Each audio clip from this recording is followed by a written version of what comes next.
Mind. आज मैं आप लोगों के साथ एक नए टॉपिक के साथ जुड़ने वाली हूँ जो है सबकॉन्शियस माइंड, यानी कि conscious mind and subconscious mind. इस सीरीज में हम आपको लेके चलने वाले हैं जिसमें बहुत ही मज़ा आने वाला है।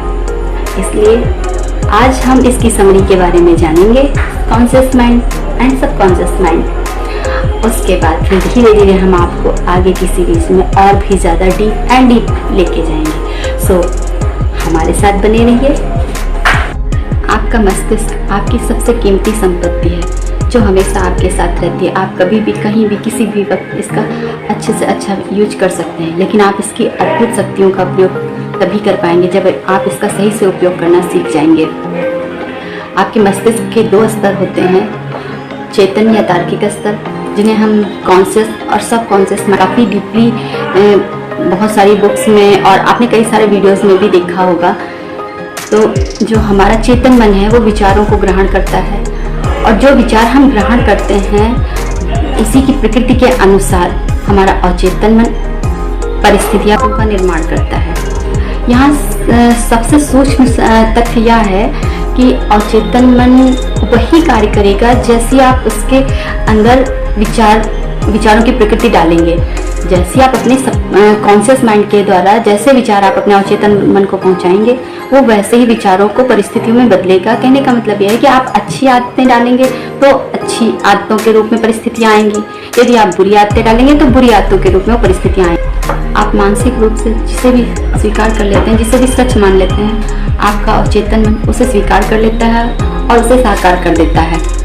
याद रखें, आपका अचेतन मन यह साबित करने की कोशिश कभी भी नहीं करता है कि आपके विचार अच्छे हैं या बुरे। वह आपके विचारों की प्रकृति के अनुरूप ही प्रतिक्रिया करता है। मान लीजिए किसी झूठी बात पर आपने अपने अचेतन मन को यह विचार दे दिया कि ये बात सही है, तो आपका अचेतन मन उसे उस झूठी बात को ही सच मान लेगा। या इसकी जो कार्य पद्धति या आपके चेतन मन पर निर्भर करती, क्योंकि चेतन मन जो है वो आपका द्वारपाल के समान कार्य करता है। ये जो विचार संप्रेषित करेगा आपके अचेतन मन को, आपका अचेतन मन उसी के अनुरूप क्रिया और प्रतिक्रिया करता है।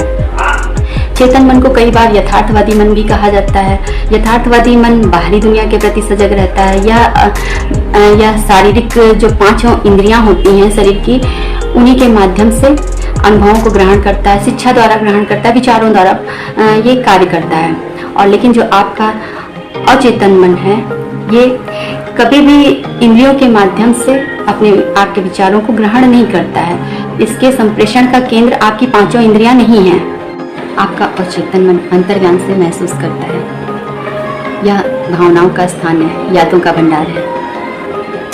आपका कल्पनावादी मन अपने उच्चतम कार्य तब अच्छी प्रकार से कर पाता है जब आपका यथार्थवादी मन नींदी अवस्था में होता है। यानी कि जब आप सोने जा रहे होते हैं, आपकी इंद्रियां काम करना बंद कर देती हैं, उस टाइम आप अपने अचेतन मन तक जो भी संप्रेषण देंगे वो उसको ग्रहण करने के योग्य बन जाता है। वहाँ पर आपका चेतन मन तर्क नहीं करता है। आपके साथ आज तक जो भी हुआ है वो इसलिए हुआ है क्योंकि आपने विश्वास के माध्यम से कहीं ना कहीं अपने अवचेतन मन पर उसकी छाप छोड़ी है। यदि आपने गलत संप्रेषण किया है तो उसको आज से और अभी से ही सुधार लीजिए, क्योंकि ये गलत संप्रेषण आपकी ज़िंदगी को बहुत ही बुरी तरह से प्रभावित कर सकता है। और यदि आप अपनी ज़िंदगी में सुधार चाहते हैं तो अपनी कंडीशनिंग आज से और अभी से शुरू करिए। अपने बातों को सकारात्मक, आदर्शात्मक और सुसंस्कृत भाषा में यूज करिए। सकारात्मक, सृजनात्मक और सद्भावनापूर्ण विचारों को बार बार दोहराने से आपका अचेतन मन उन्हें ग्रहण कर लेता है, जो आपके अंदर और आपके जीवन में पहले से कहीं ज़्यादा अच्छी नई आदतों का निर्माण करते हैं, क्योंकि आपका अचेतन मन आदतों का स्थान है।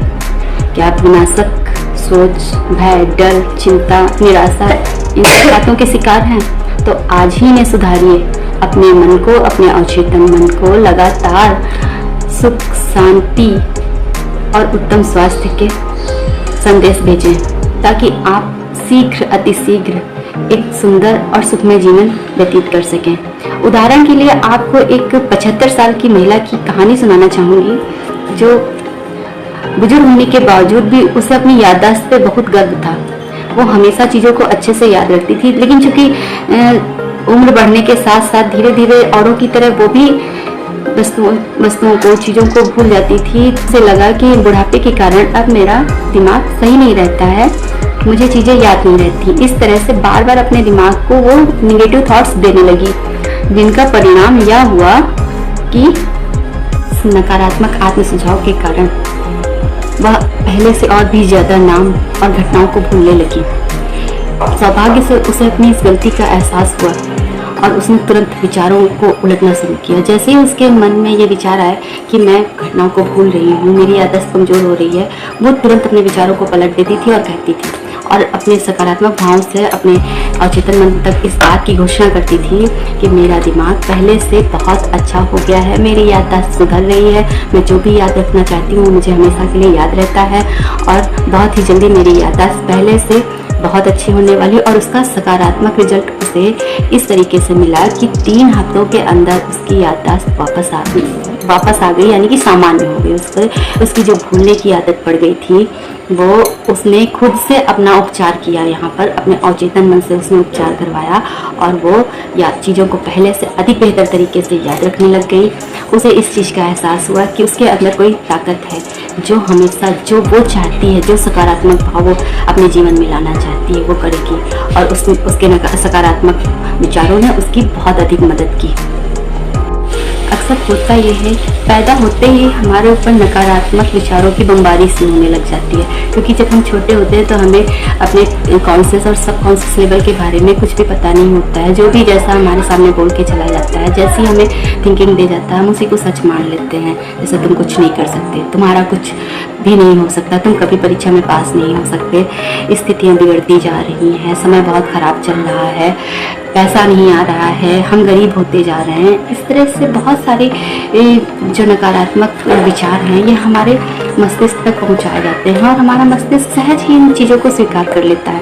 लेकिन चूंकि उस समय वो परिस्थितियां नहीं होती हैं जब हम इन्हें समझ सकते हैं, क्योंकि बचपन में हमारे पास ऐसी परिस्थितियां, ऐसा डेवलपमेंट नहीं होता है मस्तिष्क का कि हम सही और गलत का फैसला ले सके। इसलिए जो हमारे बड़ों के द्वारा हमारे ऊपर जो भी बातें थोप दी जाती हैं उन्हीं के सुझावों को बिना विरोध के हम स्वीकार कर लेते हैं और हमारा अवचेतन मन उसे साकार रूप में बदल देता है।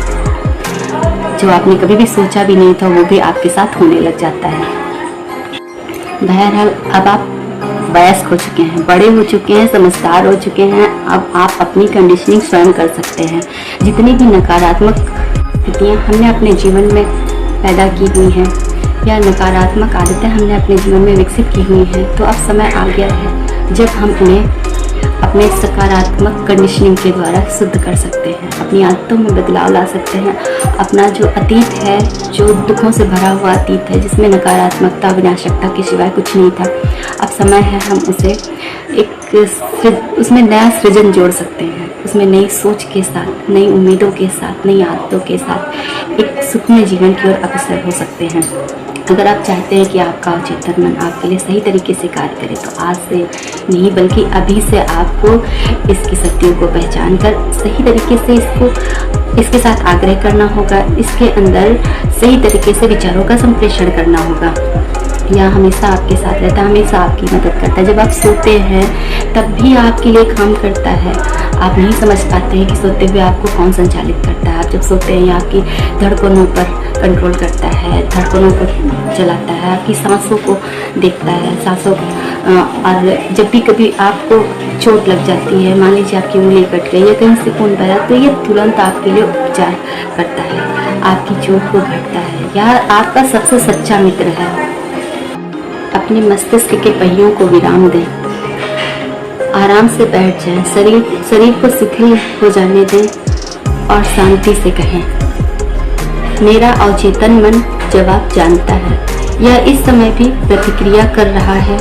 मैं धन्यवाद देता हूँ क्योंकि मैं जानता हूँ कि मेरे अवचेतन की असीमित बुद्धिमत्ता सारी बातें जानती है और मुझे इस वक्त आदर्श जवाब दे रही है। मेरा सच्चा विश्वास मेरे अवचेतन मन की बुद्धिमत्ता और ज्ञान को मुक्त कर रहा है। मुझे खुशी है कि ऐसा हो रहा है, कि ऐसा ही हो रहा है। इस आदर्श वाक्य को जब भी आप खाली बैठे, आप इसे बार बार दोहराएं, आप देखेंगे कि आपकी लाइफ में एक मिरेकल हो रहा है। आपका अवचेतन बार बार किसी सकारात्मक सोच को दोहराने लगेंगे तो वो सकारात्मक परिणाम आपके लिए प्रोड्यूस करने लगता है। कुछ याद रखने लायक यहाँ पर तथ्य हैं जो मैं आपको बताती हूँ, जिन पर आपको हमेशा विचार ध्यान देना होगा। अपने शब्दों पर ध्यान दें। आपको आलसी शब्द इस्तेमाल नहीं करने हैं। ऐसे शब्दों का इस्तेमाल वर्जित है, जैसे मैं असफल हो जाऊंगा, मेरी नौकरी छूट जाएगी, मैं किराया नहीं चुका सकता। आपका अवचेतन मन मजाक नहीं समझ सकता, यह चीजों को सीधे हकीकत में बदल देता है। इसलिए जो भी बोलें सही बोलें, सकारात्मक बोलें। आपका मस्तिष्क बुरा नहीं होता। प्रकृति की कोई भी शक्ति बुरी नहीं होती, बशर्ते हम उसका यूज किस तरह से करते हैं। यदि हम उसे नकारात्मक तरीके से यूज करेंगे तो वो हमें नकारात्मक परिणाम देगी, और यदि हम उसे सकारात्मक तरीके से यूज करेंगे तो हमें अच्छे परिणाम देगी। आपका मस्तिष्क आपके लिए वरदान है, इसका सही प्रयोग करें। इसका प्रयोग लोगों को उपचार देने में, वरदान देने में, उन्हें प्रेम करने में यूज करें। कभी यह ना कहें कि मैं नहीं कर सकता, बल्कि इस डर से उभरें और पहले से अधिक जोश और हिम्मत और ताकत के साथ, विश्वास के साथ बोलिए कि मैं कर सकता हूँ, मैं हर एक काम कर सकता हूँ। मैं ईश्वर की बनाई हुई एक अनमोल रचना हूँ और मेरे अंदर हर वो ताकत है जिसके बल पर मैं हर एक चीज को हासिल कर सकता हूँ। आप अपनी आत्मा के कप्तान हैं, इसलिए अपनी आत्मा को आप जैसा कमांड देंगे, आप अपने अवचेतन मन को जैसा कमांड देंगे, यह वैसा ही करेगा। आप अपनी जिंदगी के मालिक हैं, इसलिए सही चुने, अपने लिए स्वस्थ स्वास्थ्य चुने, सेहत चुने, प्रेम चुने, खुशी चुने और विश्वास चुने। धन्यवाद। टॉपिक यहीं पर खत्म नहीं होता। अभी मैं आपके साथ अवचेतन मन के यानी सबकॉन्शियस माइंड के और भी बड़े बड़े पिटारे खोलने वाली हूँ, इसलिए बने रहिएगा हमारे साथ आगे के एपिसोड में हमारे YouTube channel unique with me में। स्वस्थ रहें, मस्त रहें, हमेशा खुश रहें।